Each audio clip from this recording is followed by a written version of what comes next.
Hey guys, Tapdawg here, and I'm doing another beginner's guide today. Now I want to apologize. I told you guys I was going to get this out this weekend, and I just got too busy.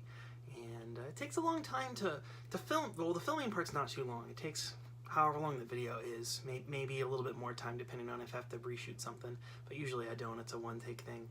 But the part that takes a long time is the editing, going in there, adding all the pictures, the video, so on and so forth. So sometimes I run out of time and I'm not able to do that, and that was one of these times. So I apologize, but I do have a video for you guys, and I have plenty of time left on this. But today we're going to be viewing the next beginner's guide video. This one is for food, the food event. So I'm kind of hungry. It's about dinner time right now, so I might have too many food references here. No, I'm kidding. But I'm gonna pop up on the screen my game so you can kind of get a look at it. As you can see, Underdog's now level 86. He is still blocked from the arena. I have found out a few interesting things. So if your account does get flagged, here's the things.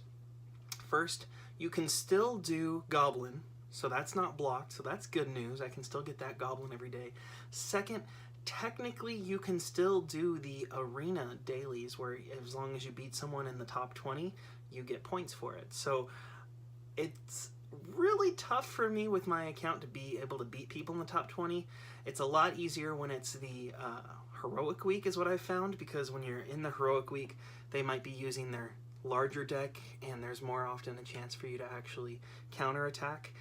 Using Tiebreaker has helped me win a few times, so it's definitely frustrating, and it takes a lot of turns. Usually it's about 10 turns to get one kill, as compared to winning pretty much every other turn where I was normally ranked.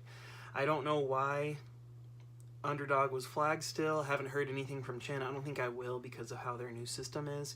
So it's just frustrating that I can't really create as much content as I wanted to with this account, but I'll make do. Other fun thing, you can still earn your, what is it called? These dust things here down below, the dark orbs, but I can't spend any of them because you need to be ranked. And I might have pushed something. No, we're good. So I can't buy greed.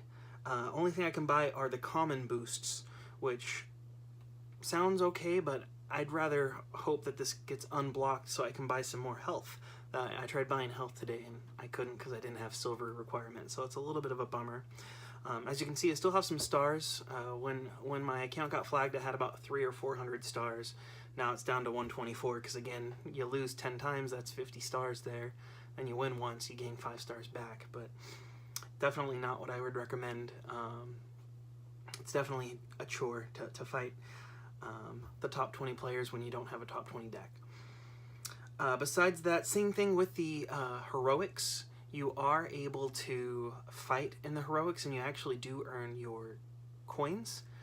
But because you can't rank there, the only reason I'm getting the dark orbs here is because I still have stars. But I have 0 ranking in heroics, which means I unfortunately can't earn any skulls in the heroics. So if I go here, I might have some that were left over from before, but I'm pretty much stuck at this point, and you have to have at least heroics tier 8 in order to buy any of those items up there. And if I look at my leaderboard, saw Tapdawg there, I got excited. I don't think well, let me see. I should be able to buy this. Oh, I was. Well, I just bought myself a life card. That's nice. I think I was saving up for Onyx, but at least we know I made it onto the board, so that's good to know. But anywho, that's not, I was just trying to point out that it's not the end of the world, but it pretty much is close if you do get flagged. So first off, don't cheat. I didn't cheat. There was some type of a bug that caused my account to be flagged, but don't cheat because it makes it extremely hard for you to be able to play the game. It makes it not fun. Jokovic also recently got flagged. He was not cheating either. But it's just, I think because the game's not being supported full-time, there's a couple of bugs that have been creeping in, and people's accounts have been misflagging. So I'm hoping, crossing my fingers, they'll look into this and unflag this account. Otherwise, I might have to stop my beginners videos after I finish all these events, which would be a shame. So let's hope it gets unflagged. But that's not the point of today's video. I'm sorry I wasted 5 minutes on all that. Today we're looking at the event. Like I said, it's the food event. So here is the food event. I have one win left to do before I get my treasure key, so I wanted to make sure I got that recorded for you guys. First, I always like to show you guys the story, so let's jump over to the story. The person who this is Francois. He is the top chef. In fact, what it says is, once a top chef, Francois ruled the culinary world until he began taking shortcuts with ingredients to make more money. Over the years, he and his restaurant lost its prestige. Bitter and desperate, he's using alchemy to create living food to impress critics and regain his status. Rather than impressing critics, though, his food creations are creating a mess all over town. So, guess you kind of get a little bit more of his backstory, why he is the way he is. Before I get into the gameplay, as you can see, the rewards are very similar. You get gold for most levels. At rank 5, you get the bronze combo boost. At rank 10, you get another gold combo card that was really bad. Rank 15, you get your silver combo boost. Rank 20, you get your combo card food, which I've already gotten. I'm starting to train up. 25 is when you get your gold combo boosts. And then finally at rank 30, which is one win away, you get that portal key. As a reminder, portal keys are used to buy the treasures. So let's look at the treasures that are available. You've got Francois, who's the boss card. He's a pretty good boss card. However, if I remember correctly, he is a protect card. So even though he's got more attack than damage, he ends up doing a protection. You got Hot Pepper, which is another really good card. I believe that is a critical strike. A couple more of the cards here. Punchy I like to use a lot. It's a good combo. Then you've got your gold final form cards here, your gold combo card, and then obviously the upgrade boosts.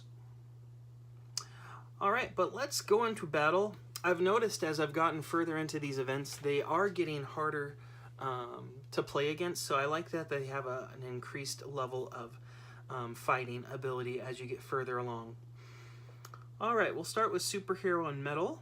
I make the Steel Hero. You can see he's got 20 attack, 11 defense.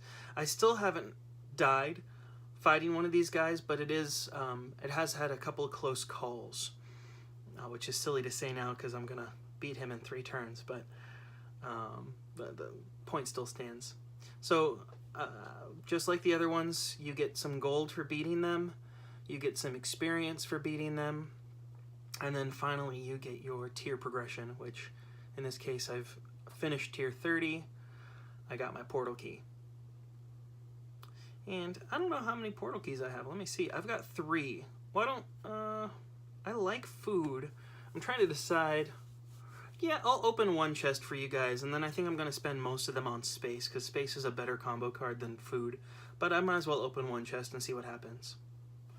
Open the chest, and inside was a horrible card. Wonderful. Well, at least I get to have some dusting. And that's about it. I've only got a couple left to do. I have Xanthar. I've got, the Science Kid, I think, is still left. I don't know his name. He looks like the kid from Up a little bit. And then also, obviously, I have the very last one, and I'm blanking on her name. But those are all I have left to do. In terms of progression here, I think I've showed you guys before. On the Little Town, I have beat every single boss all the way. That's why I don't have the card showing in the top. Once you've beaten all these bosses, you do receive the Little Alchemist helper. Not Little Alchemist helper. Little Alchemist card. So I'll show you guys what that looks like. I have not leveled that up yet. Do I not have it? I might have got rid of it. I think I got rid of it, guys. It's not that. Oh, no, there it is. Master's Apprentice, that's what it's called. That's why I couldn't find it. So you get one when you beat all the bosses, and then you get the second one when you have beat all the bosses completely through all their levels. However, if you look to upgrade it here, it becomes a protection card. Protection cards aren't that great, so I probably will not use this card. I'll just leave it there. What I'm currently working on in this deck is Gunslinger. So I just leveled it up to level 3. When it gets all the way up, it does become a critical strike card, so I feel like that would be a nice addition to add to my deck. Right now, I do have 2 of the Banshee Empresses leveled up. They're working out well. And then I still have Yoda here, Master Y, because he's also a critical strike card, but he's not as good as Gunslinger, so that's why I'm working on Gunslinger first, to get him leveled up. And then I think once I get Gunslinger all the way up and I have him fused in there, instead of working on Master Y, I'll probably start leveling up my gold combo cards and fusing them. And then once those are leveled up and fused where possible, obviously not all of them can be fused, but I have 3 multiples and I have 2 extraterrestrials and 2 bears, so all those will be fused together. And that's kind of what I would recommend for you guys. If you have a deck and you're kind of in the same spot as me, make sure all your cards are at least level 4. Once you get all of them to level 4, level up your silvers and your bronzes to level 5. Once they're all up to level 5, fuse them. Level up new level 5s, fuse those. So if you look at my deck, you can see I'm kind of in the middle of that process. I have all my gold still at level 4. Any bronze or silvers in here are either level 5 or they're fused. So fire is fused, 1 human is fused, the second one's level 5. 2 knights are fused. 1 magic's fused and 1 magic's level 5. And you can just keep seeing that as I go down here. That's the best way to use your dust efficiently. And then once you get to this point where I'm at, where I can keep adding more wizards or, you know, other cards that are level 5 and fuse them, or I can level up my final form cards. And about the time I got Tiebreaker, I decided I should level these guys up, so that way if I'm in a spot where it's the 3rd turn, they're going to use their final attack, I can use my final attack. We might both die, but with Tiebreaker I still win. And that's the only way I'm still winning in the arena and getting my dailies. So that's just a little pro tip for you guys in the beginner series, is do it in kind of that order. Once you have a sufficient amount of cards in your deck that you're happy with, then start leveling up your golds to 5. At that point, it's kind of just using Mr. Andersam's tool to optimize your deck, keep improving it, see what would be a better card to have in there as you get more gold combo cards, maybe taking some out. But I think that'll do it for today's series. Thank you guys again for all your support. If you need help, need advice, have questions, make sure you follow us in our Discord channel. That's where we answer all those questions. We post photos of our packs that we get, and it's just a nice community there. So I'll put a link in the description if you guys want to join that. It's free. Discord's free to use. If you've never used it before, basically it's like a text messaging app in essence, or a chat board would be the better term. And people can just write on there and respond to each other. And we keep it family friendly. So, you know, if you've got kids, or if you're a young kid, you can feel free to join on there. We have quite a few young guys on there too, and young girls. Although there's definitely more guys than girls on this game for whatever reason. I do appreciate the women in this community. And I'd love to hear more of your guys' opinion and feedback. I think Jenny, she comments on here often, so shout out to you. And then also shout out to Colin, happy birthday. It was his birthday yesterday, so happy birthday to you, buddy. I think you said you turned 14, so happy birthday. Anyway, that's all the time I have. Take care, guys. Bye.